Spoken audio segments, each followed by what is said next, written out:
Maybe some of you are here because in future you will be working with Indians. Some of you are curious about India, but perhaps there are some of you who are already working with Indians and some of your projects really don't go according to plan. Some of the ways in which Indians think and act may look a little chaotic to you. You're not sure who you can trust when you work with Indians. You don't know what a yes means because Indians seem to say yes very readily and don't seem to deliver. You feel a loss of control naturally, and your strategy may not be working. You don't know how to motivate your team. Most important thing to remember right now is you are not alone. We've worked with international executives from all different parts of the world, and they have some similar issues with working with Indians, which is why we've put together this comprehensive series on the secrets of business success in India, which will be delivered by experts on India, as well as those from your cultural background. Take the case of this German MD and president of Siemens Healthcare.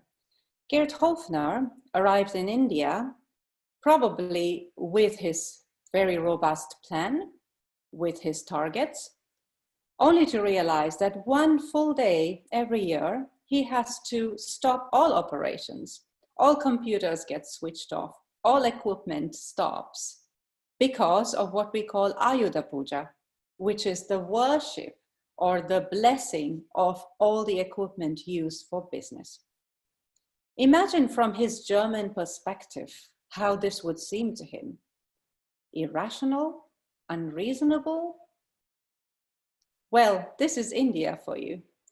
What may seem irrational and unreasonable from your cultural background has perfect reason and expectations from the Indian employees. And like Hofner discovered, it's best to go with the flow. It's best to accept that the employees are expecting this and play that part. You will face similar situations in India because it's very culturally different from what you are used to.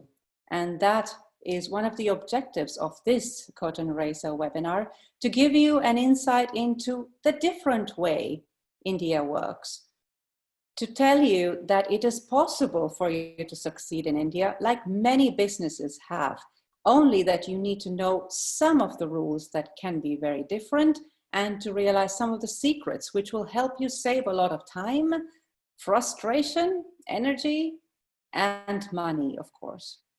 We will take you through the details of our program that we will launch in October that is designed to help you succeed in India. Through this 1 hour, you will of course get to know us, who we are, and our formula for success. We will take you through a few very practical cases that may seem very familiar for those who work with Indians, and let in on a discussion between our experts on how to deal with these situations. What are the secrets behind these situations? We have two of our very good clients who have obliged to speak with us today about their experiences in India and how being prepared for India helped them succeed. And as they continue to succeed, of course, in some cases. We will give you more details about the business program that we launch in October. And we will leave some time for questions and answers as well at the end of this session. To start with, who are we? We are global consultants from Hofstede Insights. We have the pleasure of working across 50 different countries right now with 130 associate partners. And our formula for success is very unique when compared to what is being offered in the market right now. These are some of the faces you will see through this 1 hour. We are very passionate about what we do. As you can see, we come with various different backgrounds, various different expertise levels and experiences. And who else to talk about it better than Jacques Pape, one of our senior most consultants based here in the Netherlands. Jacques, over to you. Thank you, Divya. It's an honor that I was chosen to talk a little bit about our formula. Also because we are now already with 7 people on the line, and during the program, if you enlist, you will meet more colleagues of us. But maybe it has to do with the fact that I'm one of the oldest, I don't know why. Anyway, let me start by saying, why did I work in this business now for 20 years as culture management consultant? I discovered that the dynamics of culture are the biggest inhibitor or enabler of change. And I noticed that in many businesses, it's seen as superficial culture, while it has the most impact. And I learned also that by managing it, it makes life so much easier for you and so much more relaxed if you understand the unwritten rules of the social game, which I learned quite hardly. Let me tell you a little story. I worked for Texaco many years. And once my bosses in New York wanted to integrate the Benelux, the Belgian, Netherlands, and Luxembourg countries. Tiny countries in Europe, economically quite big. And they said, you know, it's much more efficient to integrate them. While I talked to other oil companies, because I was responsible for the merger, integration and structure, they all said, don't do it because you got 3 countries with 3 completely different cultures. I went back to New York, wasn't apparently convincing enough, and the bosses said, no, we have everything under control, it will work well. 2 years later, and $60 million of losses from market share and inefficiency, they came back and they said, something's wrong here. And it was all about culture. So from that point on, I thought, let me hire some consultants to help us. And I found Hofstede Insights. I stayed there for about, 10 years before I joined them 20 years ago. Because I love the topic and I still in love with it, and found out that managing it makes life so much easier for you. Now that's enough about me. Let me tell you later that we have a lot of clients, of course. You see more than 5,000 clients. And let me tell you also a little bit about our formula, which is a little bit different from other cultures. We address culture from your perspective, because you cannot say the Indian people are like that. It depends very much on how you look at the Indians. And that is programmed because you look at it from your angle. Japanese people look differently to Indians than Dutch do.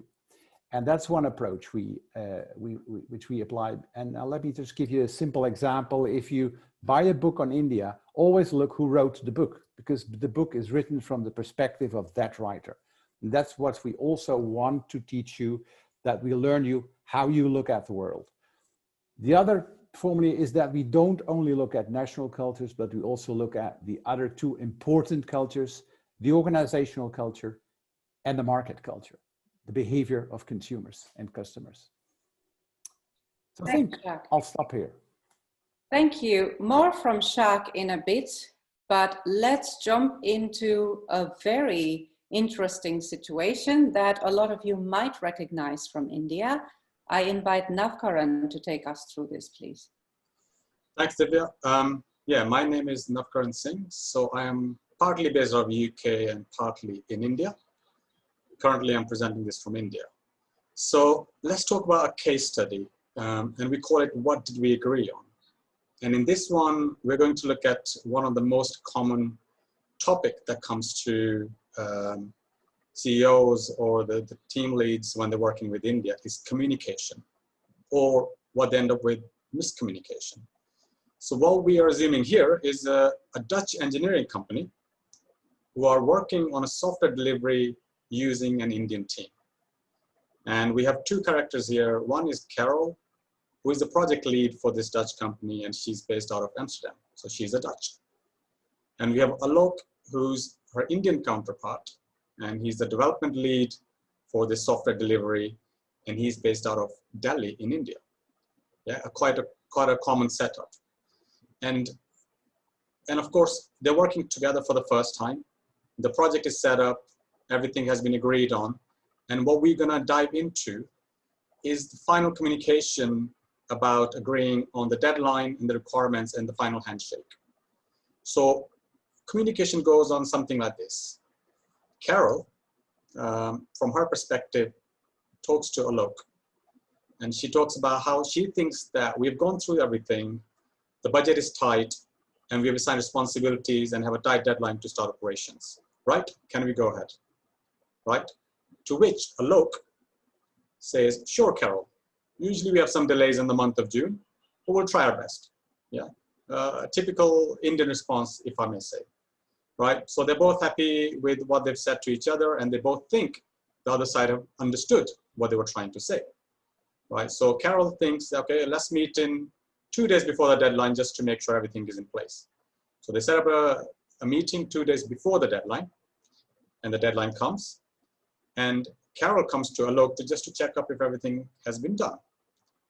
And Alok is quite happy to tell Carol that we are 80% ready. The budgets were a problem, but don't worry, I reassigned the responsibilities and introduced a reward system to motivate my team to get the job done. So he's quite happy to report that things are on track. Whereas to his dismay, Carol is quite shocked and surprised, where she's thinking only 80%. But I thought we had an agreement. My board is expecting our operations to be up and running in 2 days. And you introduce a reward system. We don't even have additional budget for this. So she's quite surprised and shocked with what he said. And he's quite surprised with the way she reacted back to all the nice progress he thinks he's made already, irrespective of the deadline or the agreement that he thinks they made, right? And a lot of communications go like this. Yeah, you might have felt this already, and you may feel this if you are going to work with India, either as a partner or as a client or as a supplier, yeah? And you will not be alone. This happens a lot. But before we go into what happened, I want to ask you to share your thoughts. I'm gonna open a poll and you can select up to 2 options, yeah? So in this case, what is the most surprising for you, yeah? And you should be able to see the poll on your screen, and feel free to select up to 2 options. I'll give you 10 seconds to make your mind up.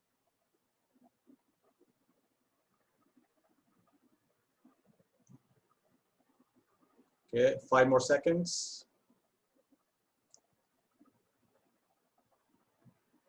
4, 3, 2. Actually, I'll give you a few more seconds. We have about 70% voted. Let's hear a few more. Okay, we have about 70% people who've set their minds. So let me share what everyone said. Very interesting, right? It's a split vote. So not everyone, first thing you would see that not everyone agrees on the same points, yeah? So going back to Shak's message about the formula, not everyone looks at the same issues, and not every issue is an issue for the same person or for different people. So it really matters what perspective, what angle you're looking from, and you will see different issues, yeah? And we will go into what can you do in this case, but I would like to have a little bit of reflection with some of our colleagues who are actually on our panel, and we see what do they see from their angle. So let's go back to Shak first to see what a Dutch angle looks at when they look at this situation. Yeah, so Dutch are from an egalitarian culture, are very individualistic, so they're used to taking individual responsibility. So that means that we expect, if we talk about responsibility, that people take their responsibility to deliver 100%. So I would be very much annoyed about 2 things: not delivering 100% and developing a reward system for people to work harder, which is very, very irritating from a Dutch point of view, because we say you don't need that. The motivation should be intrinsically. Very nice, very interesting. So you're thinking B and D, or option 2 and 4. Yeah. Okay, let's get a German perspective. We have our colleague Brigitte from Germany joining us. Brigitte, how do you feel about this case? Well, I would be very displeased if I was Carol to see that the agreement that I think we took on being ready 100% is not fulfilled. And I would feel cheated almost and wouldn't know whether I could trust Alok in the future when he and his team can't live up to the agreement of 100%. I do understand that an additional reward system would motivate the people to work harder, but that has not been agreed by the stakeholders and by in a formal meeting that is needed to assign more budget to a reward system, because that's the way you would do it in Germany. Very nice. So now we see already that even a German and a Dutch, they don't agree with where the problem is, right? So reward system would work for a German counterpart with India. We can introduce that, but it will be very difficult for me to introduce a reward system and convince a Dutch that this is a good idea, right? Okay, let's get another perspective. Let's go to the other side of the world. Let's go to Japan. We have our colleague Chika-san from there. Chika, what are your feelings about this? Yes, for us Japanese, meeting the deadline or maintaining the deadline is at all costs important. So we are very unhappy to see that India are not achieving the 100% goal. But the interesting thing is that it is also important in Japan to read between lines or feel the air.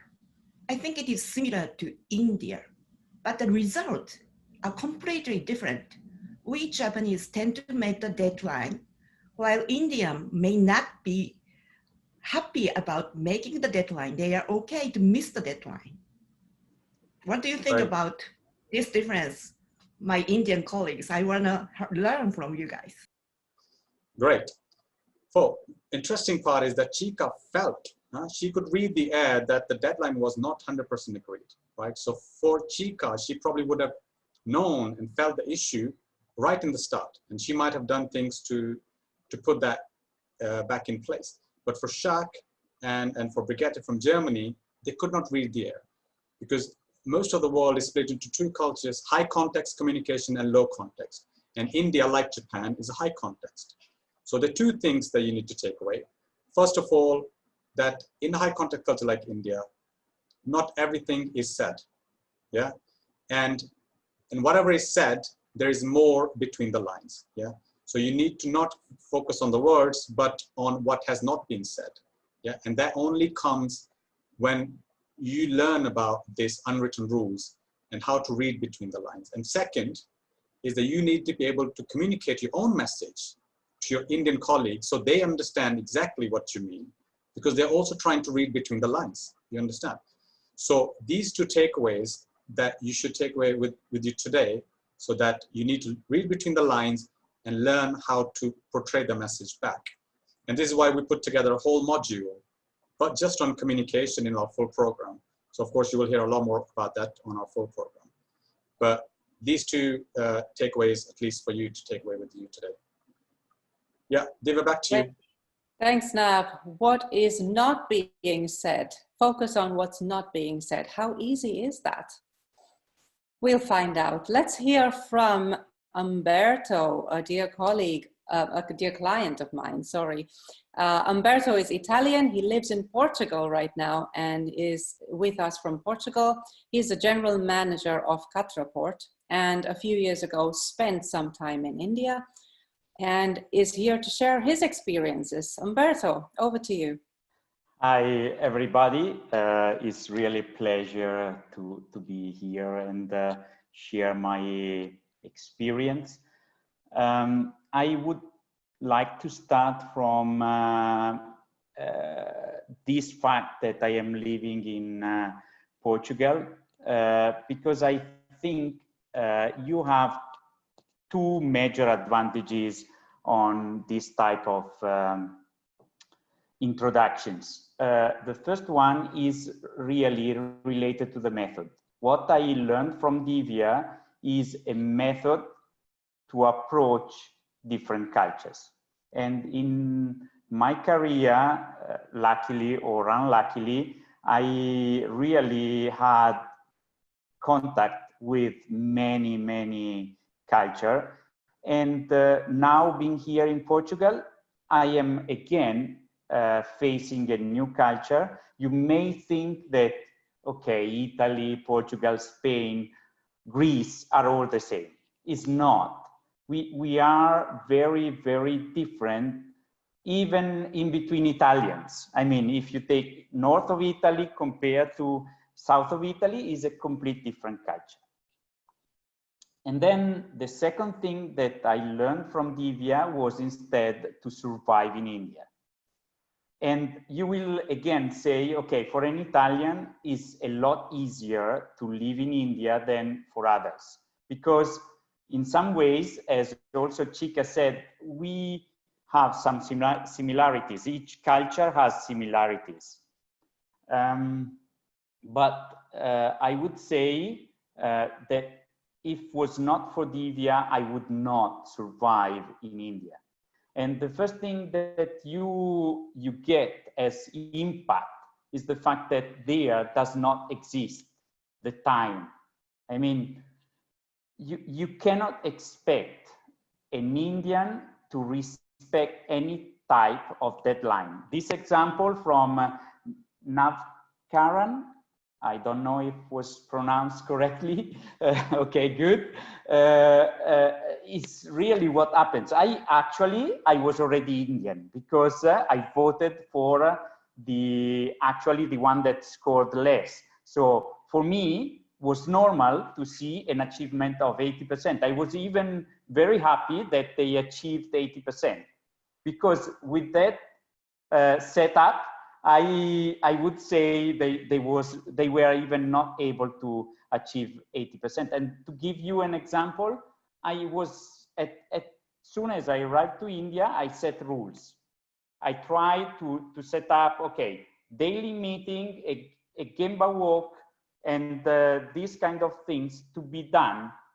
This at 9, this at 10, this at 11, and then I arrived at 9, nobody in the meeting room. I waited the 15 minutes because, okay, for Italians, 15 minutes is still a good allowance, and nobody showed up. And then I picked up the phone, I called my, let's say, person that was helping me there, and I asked him, why you are not showing up? And he said, but I thought you said for tomorrow. And they said, no, it was today at 9.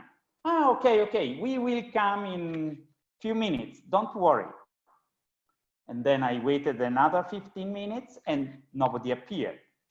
And then eventually they started to come one per time, bringing their coffee.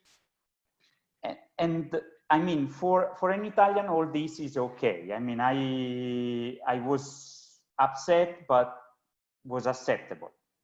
My wife, that is Chinese, had the same experience with friends, Indian friends, saying, okay, let's meet up at 9 in the lobby, and they didn't show up. And for her was a complete disaster. I mean, when I arrived at the hotel, she started to shout at me saying, these Indians are terrible. They commit to something and they do not respect.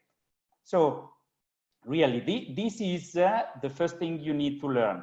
In India, if you want to try to have any timeline respected, you really need to teach them and to coach them on minute level. I mean, I mean, the first meetings, another thing about the time, the first meetings we set up 1 hour. For me, 1 hour was a lot of time, even for an Italian that speaks a lot. But for them, was just the start. I mean, 1 hour is not even enough to tell you how much we produced yesterday. They need to start telling you why they didn't produce. We had this problem and that problem, and you need to accept. And again, Divya, what was teaching to me was really to learn to accept the difference in the culture. You cannot change. It's impossible to change. You need to learn and adapt. And this is, I would say, the most difficult thing for all of us. I think I was successful in my Indian experience, but I would say was also really beneficial for me, for my life, for my future, because I learned patience. I was a very impatient person. Now I learned and I understand that this was a big learning. Thank you, Umberto. That was very, very nice of you to share. Lesson to take away: time is not the same where you come from and in India. Time is taken in a very fluid way. That is your secret that comes from this. We have plenty more secrets, similar secrets to reveal in our modules on leading and managing and communications. But now let's go to another case, which some people may consider the elephant in the room while dealing with situations in India. I invite Nadir to take us through this case, please. Hello, everybody. Good afternoon. Welcome. We're going to talk about an interesting issue. It's called We Already Got the Deal. It's a case. And I'm going to invite one of my colleagues from Finland, Pia, who's here online with us. She will come in a little later, and we will analyze this situation and then maybe present some ideas to you which you can reflect upon. So without much delay, let me show you who the players are in this particular case. So there is Lisa Sullivan, who is the Director of International Sales of a Finnish company called ACE 100. They focus on land and selling infrastructure products. There's a gentleman by the name of Manoj Thakur, who is the local representative agent for ACE 100 in India. So he's boots on the ground. He represents their interests here.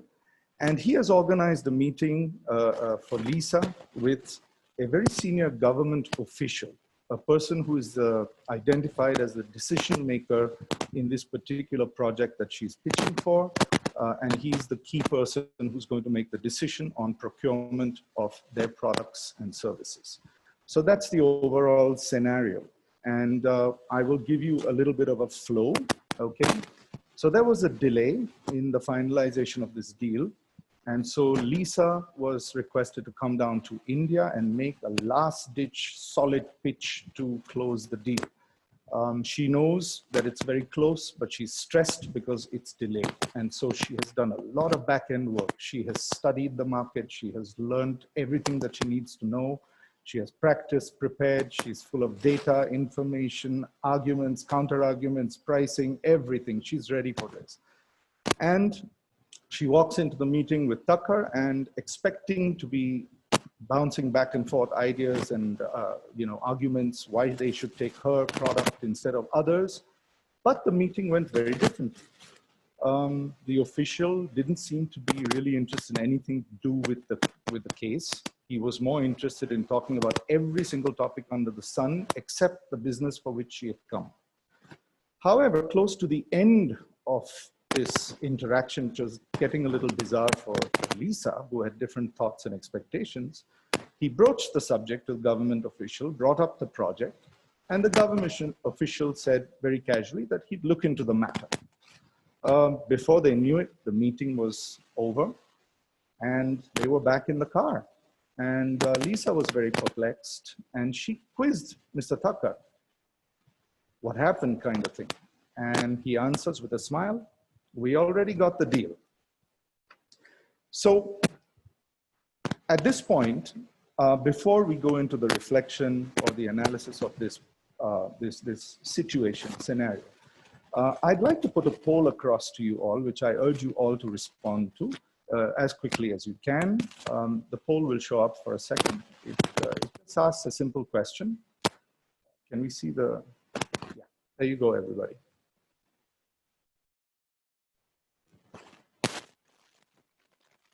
So my colleague Nav will put up the results of the poll in a second, as soon as he receives 70% response. Curious to see what the replies will be. I give them 5 more seconds. Sure, sure. Take the time. No problem.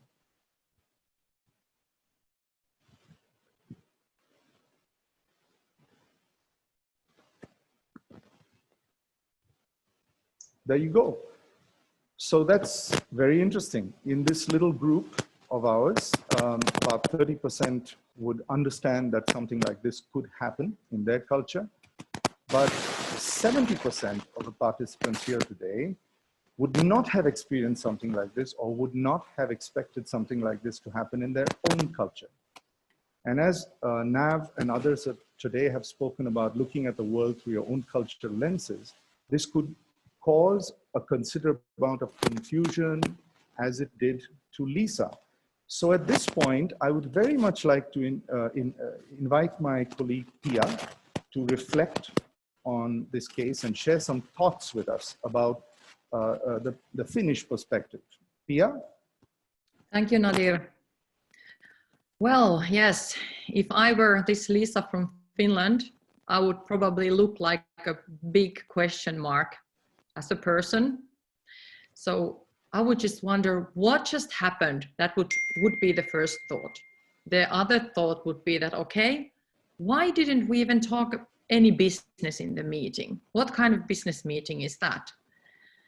And then I would also continue the same thought that, okay, what do you mean the deal was already ours? What do you mean? How can it be? And then if we already had the deal in our hands, why did I have to spend my valuable time and money to come all the way here to India? Absolutely. And these are really logical and expected questions, logically, because they're sequenced into trying to make sense of what actually happened. It doesn't make sense. I would also like to ask you, Pia, a little further, going a little deeper into it. What would your feelings be at this point after going through an experience like this? Well, I think that Lisa's and mine as well would be the feeling of confusion and frustration, perhaps anger even, because I think she would feel total loss of control of what is happening. And if you're a director of a company, you want to be at least, you know, be in some kind of control of the situations that you're in, don't you? So you kind of hate these kind of surprises and things. Yeah, so I think that also a consequence of this would be that she would start doubting a little bit how trustworthy is, for example, this representative Takar. So she might get a little bit suspicious about many things after this kind of incident. Yeah. So one of the things that would probably occur to Lisa is that there's no transparency here. And this gives rise to a lot of doubt, as you said, about what exactly is happening. Now, the first thing that the mind would logically process is that there has been some kind of underhanded thing that has taken place between the two people, and I didn't even have to make a sales pitch. But here's the interesting takeaway, here's the learning point, is that it may not exactly have been that kind of a situation. It is the first thing one can conclude, first thing that would come to someone's mind, because as you saw in the poll, when a lot of people are not familiar with such things in their culture, and what is not familiar to us is normally considered bad, and what is familiar is normally considered good. This is how we process from a cultural perspective. But what could have happened here is that, as in India is a very collectivist country, it is also very relationship based. Mr. Thakkar may have had a very strong association with this particular official at various different levels. It could be familial, it could be through a colleague, it could be through a circle of trust. It could be something that they did in the past and there was a lot of faith between them. So the official was quite comfortable to pass on the deal. Or it could be something non-transparent that had taken place. The point is that it's ambiguous. The situation is not clear. And one of the key things to understand is that never say never, never say always. When you're dealing with a country like India, or indeed in any cultural situation where you are dealing with a culture you are not familiar with, there is going to be, at least in India for sure, there is going to be a lot of ambiguity when you work and you deal here and you try and get business. So one of the key learning is there's going to be a lot of ambiguity. You can't say for sure you know what actually happened. As a result, you should be very, very, very well prepared when you come to this market to do business. You've got to know the culture, you've got to know the norms, you've got to know how people do things together. And it's very important to prepare yourself. There's another angle to it also. And that is that unknown to you, at times, it is possible, because of the ambiguity, because of not knowing clearly what is going on, that you might actually be in contravention to your own company's ethical policies. And therefore, it is always safer to be extremely, extremely well prepared.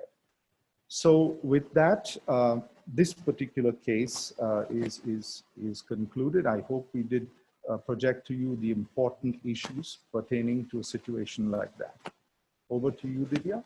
Thanks, Nadir. I've heard in India, if you want to ask why, the question should be, why not?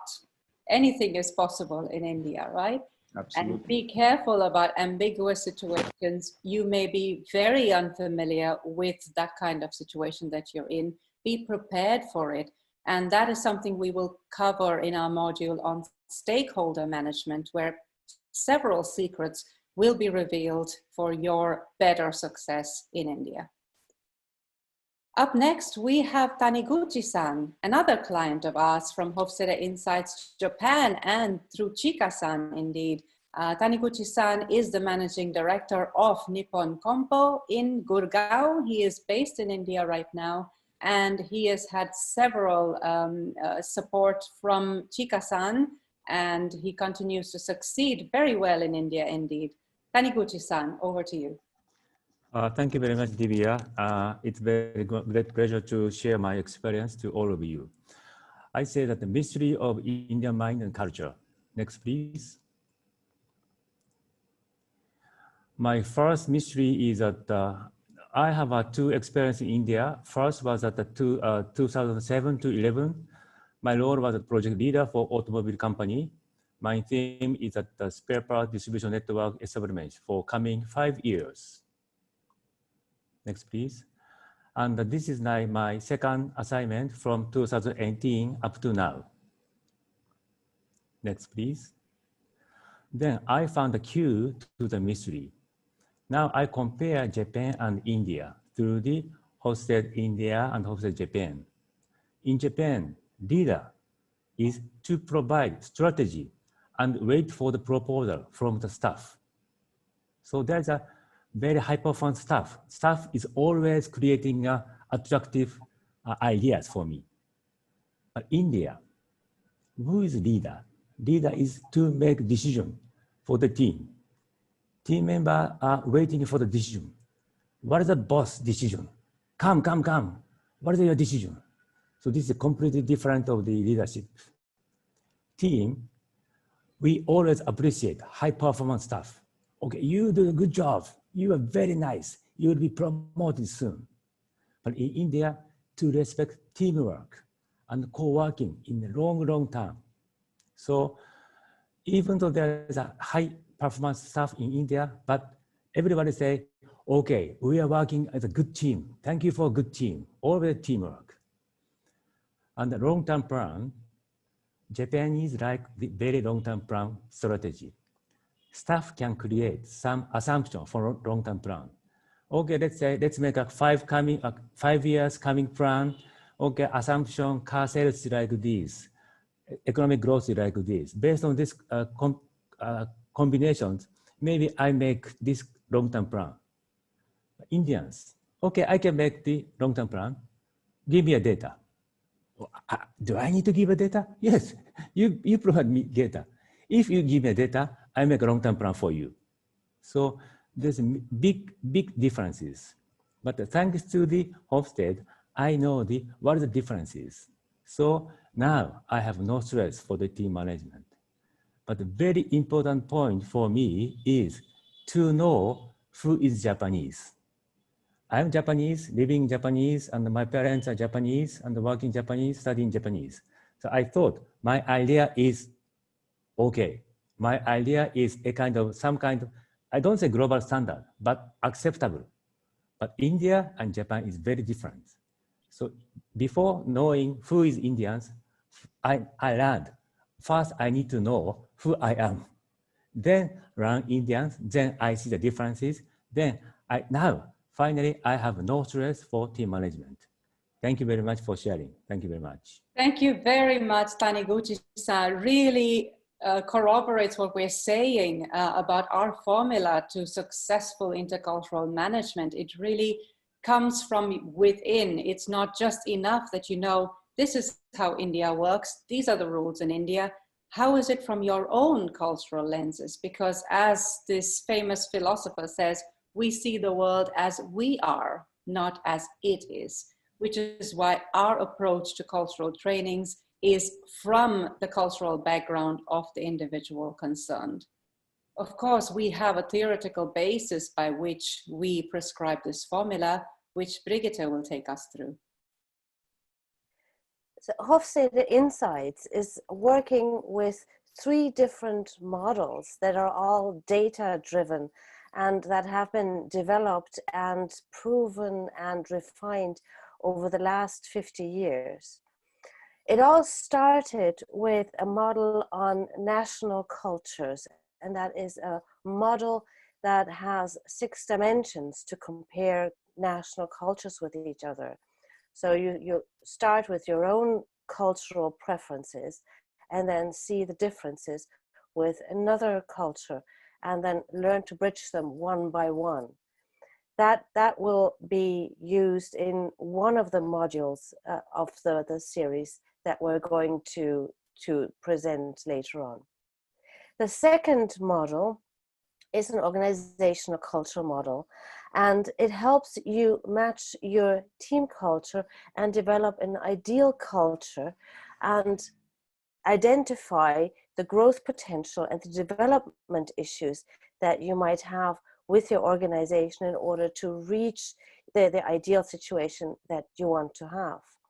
The third pillar is a consumer market model, and that will help you to understand the consumer market and see how your products and your services fit the market in the target country that you're going to. So these 3 models will be introduced in the modules of the series and will be translated by our colleagues, by the consultants, to your specific needs, to your specific situation, and you will learn how to use them and how to read them so that you have the right takeaways for the situation you're in. Right. The secrets of business success in growth markets. Whenever you are in a growth market, you want to know about the people, the organizations, and the consumer culture. And that leads us to our business program, which Jacques will take us through. Thank you, Divya. Yes, I'm going to talk a little bit about the program that we will be offering. Hopefully, based on the cases and the formula we explained, you got, let's say, enough flavor to understand what we will be focusing on. And the focus is on, can I have the slide? Yeah, the focus is on a couple of models which has been explained in the previous cases. It is about aspects that have to do with yourself, how you look at the world, how you manage the world. It has to do with how you pass on messages, how you understand the market, and how you're able to manage all the stakeholders that will be there in India, which are quite a lot. And finally, we will spend significant time on how to transform then your attitude, your way of working, your strategies, your behavioral strategies. Yeah. For example, in my case, I was brought up anti-authoritarian, and I had to learn that the majority of the world is hierarchical. So I had to develop all kinds of strategies to manage hierarchy, which is very contrary to my own personal culture. And the transformation can also have an effect for your team. So we also talk about how to transform your team or even how to transform parts of your organization. Next to the program of the 6 modules, we can provide, if you want to, executive advanced tailor-made coaching for yourself, so that you can say, okay, this is good for me to understand, and during the online program, virtual, you will learn from other participants too, which is also very, very, very useful and also part of our approach. But the aspects of personal coaching are available to you and can cover a lot of topics. You see here, helping you with the strategy, helping you with planning, helping you with outsourcing, setting up a team in India, or helping you to establish a marketing approach in India. So that can cover all these aspects. Now, going back to our formula, which I explained in the beginning, we help you to understand how you look at the world. And we will cover the 3 areas that they're rated to cover: people, organizations, and markets. And for that, we think it's important that we bring together the people who have more or less the same type of pair of glasses.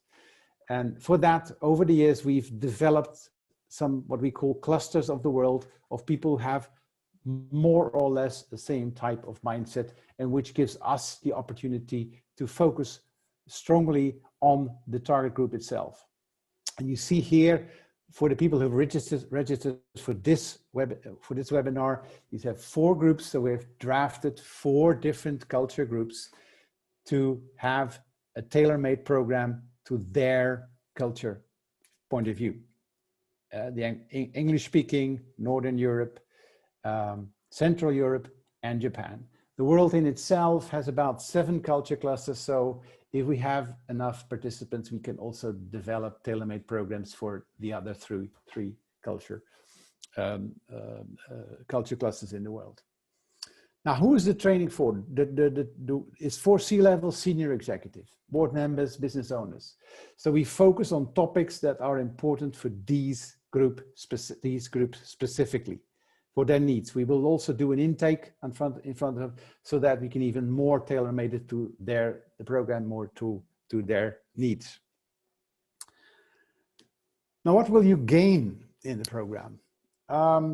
As you know, from these 2 little cases, there are a lot of unwritten rules of the game. They are everywhere in the world, of course, but also very strongly in India. So we will reveal a lot of these unwritten rules, which you need to learn.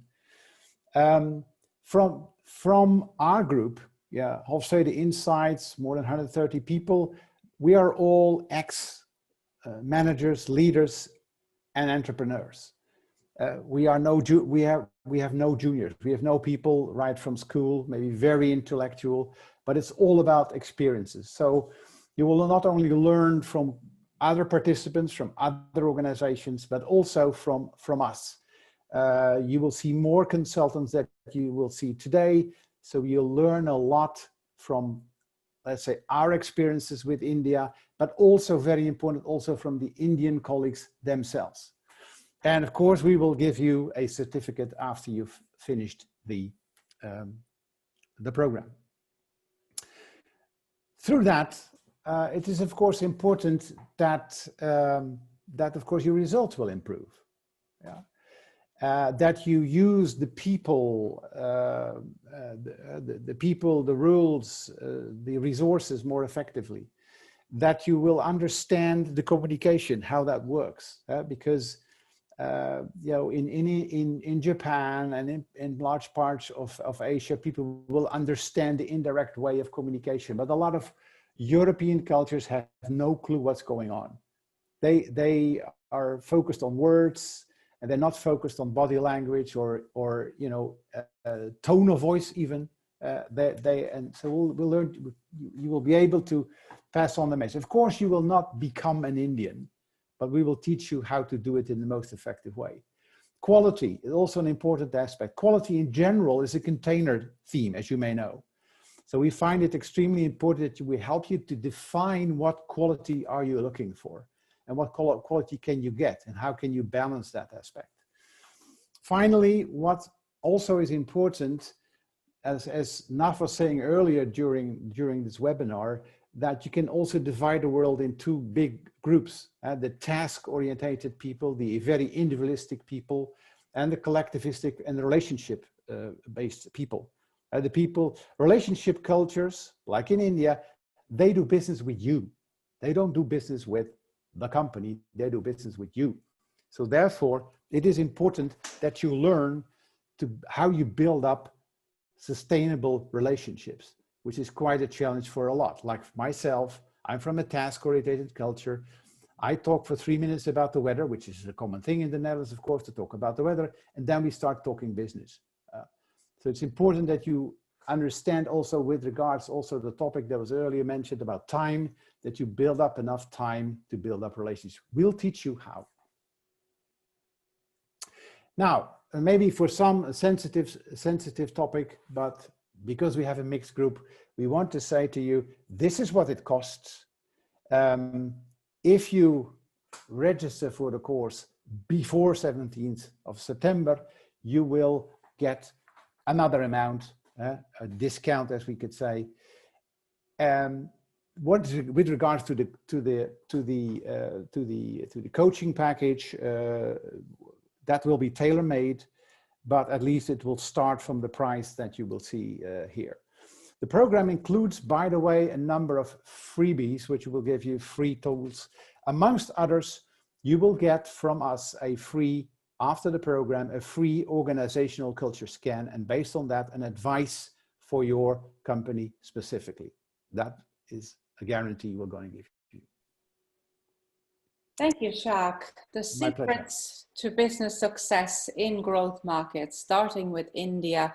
We hope we've given you a bit of information already. All of you will receive the information in your inboxes as soon as this webinar is over. You can also log into www.hofstede-insights.in. That's our India website for details about the dates, the program modules, etc. We will be opening the floor to questions in a bit, but on behalf of all my colleagues, I would like to thank you for being a part of this webinar, for listening to us, and we hope you're intrigued about India. Any questions, Nav? Yeah, the chat window was going on quite nicely. We have answered some of the questions, so we can retake them, but let's take the question that we did not address. So Roger from Canada has a question about, I teach in Canada and have predominantly Indian students currently in their own country, so virtual teaching, taking our international business management program. And question is, how can I create an environment that achieves high engagement and involvement from students? I am Dutch and have been in Canada for 9 years. I struggle sometimes getting them fully engaged in the class and share the contributions. Very valid question. And I think, Umberto, you already start answering the question. So that was already going the right direction. How do you define engagement is also cultural? I mean, I grew up in India and we were students in India, and the teacher-student relationship in India is a quite hierarchical culture compared to a Dutch school, which is a very egalitarian culture, is very different. Yeah, we are not supposed to question back to the teacher. We take what we are told, and that's the word written in stone. Yeah, the teacher is superior to you on the hierarchy, so you never question back. You never even try to make a noise during the classroom. Yeah. It did not mean that we were not learning. It still meant that we were learning, but we were learning what the teacher was telling us. Yeah, so just don't, so you see, when you see from your Dutch perspective, you feel they're not engaged, so you're not getting the energy back. So you're feeling demotivated, but don't be demotivated. Just because you don't talk back and are that much engaged, it does not mean that they're not learning, they're not appreciating. Jacques, you want to add something? Yeah. Can I add something that also for Roger? I've been teaching to Indian business people and to Indian students too for many years. I've learned they are fantastic listeners. Oh, 100%. Yeah, they can listen for 5 hours and after that ask brilliant questions. And I'm like, how the hell can they do that? Yeah. Because because like Nav said, the Indian teaching culture is teacher-centered. The Dutch culture, and probably also the Canadian culture, is student-centered. Mm-hmm. So that means we expect students to participate, to ask questions. You know, in the Netherlands, if students don't start asking questions after 5 minutes, you're worried. Yeah. What's going on? What did I do wrong? Is it not interested?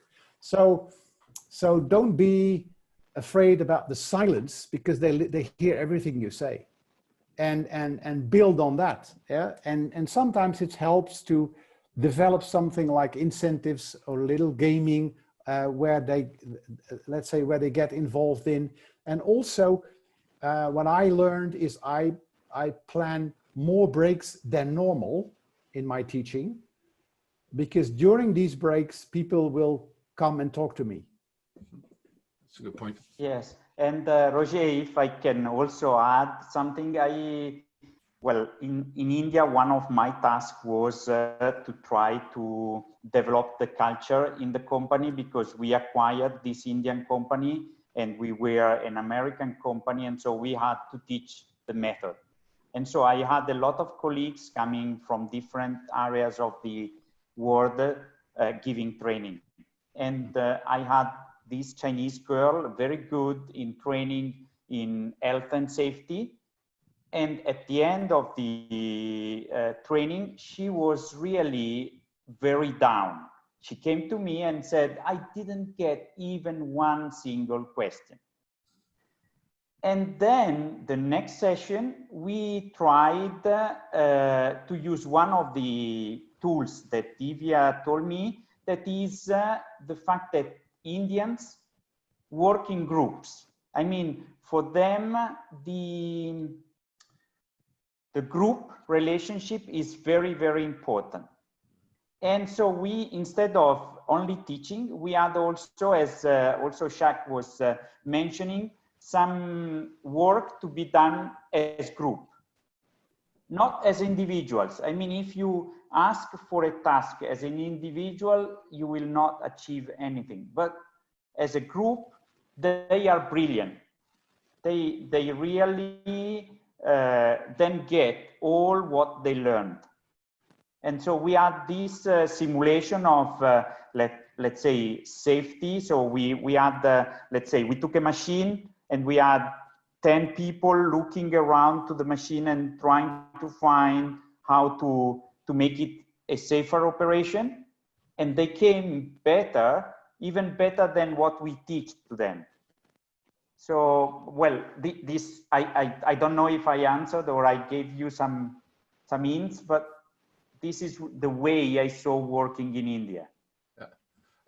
Thank you so much, Umberto, for that additional comment, and thank you very much for those great insights, because I'm trying to figure out some ways to create higher engagement, but do it in a way that it fits with the model of the Indian students.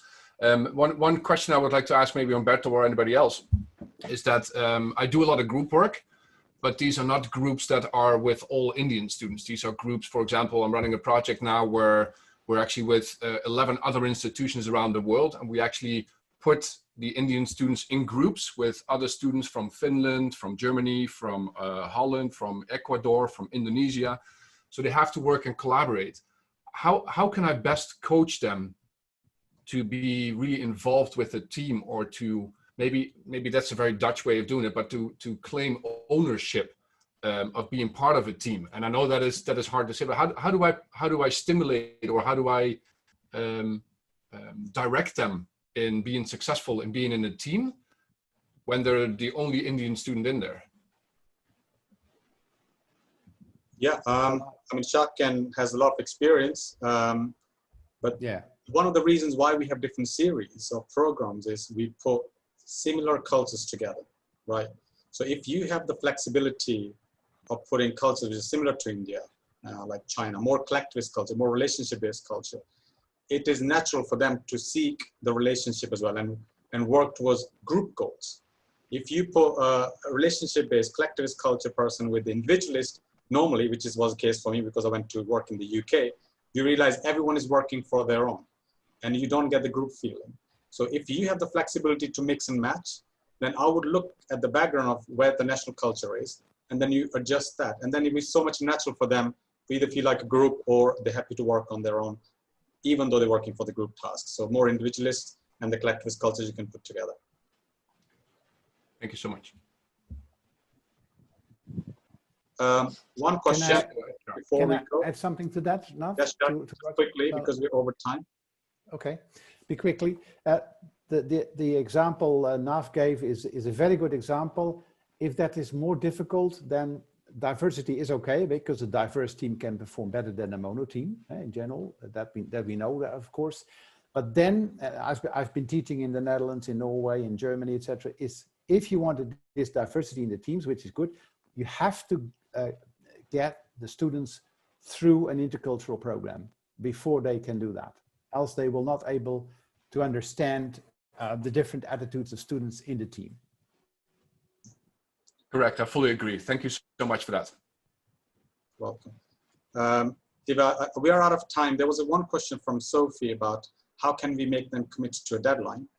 Very simple question, and I don't think we have a simple answer for that. What I would recommend, Sophie, is that it's a very contextual question. It depends who are we. If you're a manager who they report to, then you have to take a different approach. If you're a client, then you have to take a different approach. How do you reward in terms of the motivation, then you have to take a different approach. So it really depends who you are in relationship to them. And then you have to take different tactics. Yeah, so it could be communication, it could be that you use your role, it could be that you use a reward system or even punishment system that works in India. So that's the whole thing. And of course, we cover this in different modules, and that of course depends on your role. Sorry, we don't have time to go in detail, but of course, a lot of this is covered. Exactly things like this, the practical things that you need to do are covered in those modules. Back to you, Divya. Sorry, we cannot answer more questions, but we will be sharing the recording at least, so you can go through these again. Thanks, Nav, for those answers. Also to Jacques and Umberto, thank you, Roger and Sophie, for those questions as well. If you have additional questions, do write into us. You have our details. We'll be happy to answer those questions for you. We will follow this up with all the details of the program and the way you can register for the program. But until then, I thank you for being a part of this program today. I wish you all good night, good evening, good day, wherever you're logging in from. Thank you very much. Bye. Thank you. Bye-bye.